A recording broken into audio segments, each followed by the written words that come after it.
Gidiyor mu Can gidiyor koşuyor. Apostolü sen apostolü gidiyor. Evet.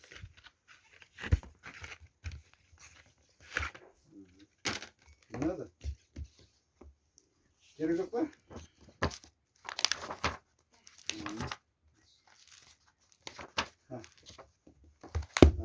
Evet, вот, so найти, значит, сюда можем.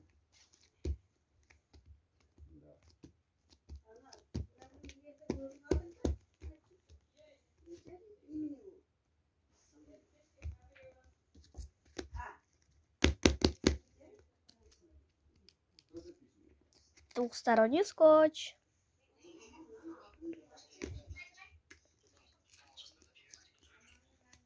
Увидите обед.